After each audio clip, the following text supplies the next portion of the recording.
मुख्यमंत्री देवेंद्र फडणवीस म्हणतात त्याप्रमाणे की अविरोध किंवा बिनविरोधचं नॅरेटिव्ह सेट केलं जात आहे. खरंच गेल्या 2-3 दिवसांमध्ये बिनविरोधची जी चर्चा सर्वत्र सुरू आहे त्यावरनं एक लक्षात येतं आहे की विरोधकांच्या हाती एक मुद्दा लागलेला आहे.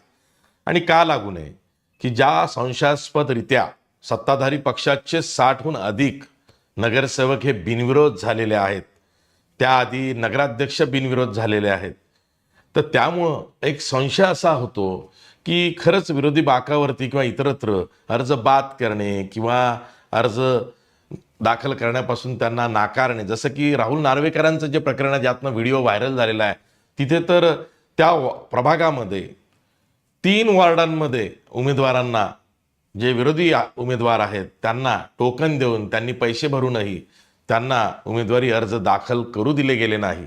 अहवाल हा रिटर्निंग ऑफिसर कृष्णा जाधव यांच्या विरोधात चाललाय. राज्य निवडणूक आयोगाला काहीतरी निर्णय घ्यावा लागेल असं ते प्रकरण आहे. सांगायचं हे आहे की या निमित्तानं खरंच इलेक्ट्रॉल प्रोसेसमध्ये काही आपण इलेक्ट्रॉल किंवा निवडणूक सुधारणा ह्या करायच्या झाल्या किंवा इलेक्ट्रॉल रिफॉर्म्स ज्याला म्हणूया, निवडणूक सुधारणा करायच्या झाल्या, तर मग नोटा हे जे ऑप्शन आपण ईव्हीएम वापरत असू तेव्हाच देत आहोत. मग ज्या अर्थी नोटा हे ऑप्शन आपण मतदानासाठी म्हणून ईव्हीएम जे आहे त्यावरती ठेवतो आहोत, तेव्हा केवळ एकच उमेदवार रिंगणात उतरलेला आहे, बाकीचे सगळे बाद झालेत किंवा त्यांनी अर्ज मागे घेतले अशी परिस्थिती आहे.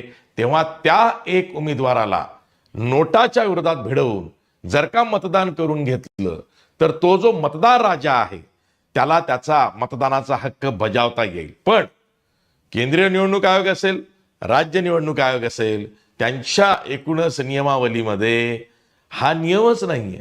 मतदान होईल तेव्हाच ईव्हीएम वरती नोटा राहील.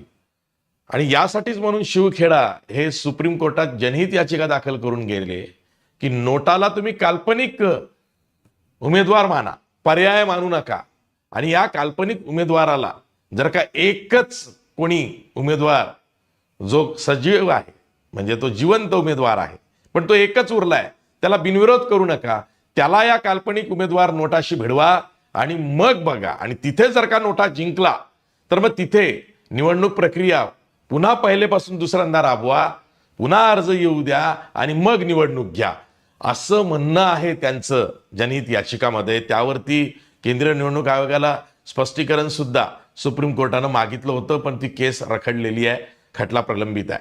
सांगायचं तात्पर्य असं आहे की बिनविरोध निवडीमध्ये मतदार राजाचा अपमान नाहीये का, त्याला मतदानाच्या हक्कापासून वंचित ठेवण्यासारखा हा प्रकार नाहीये का, याचा गांभीर्यानं विचार झाला पाहिजे.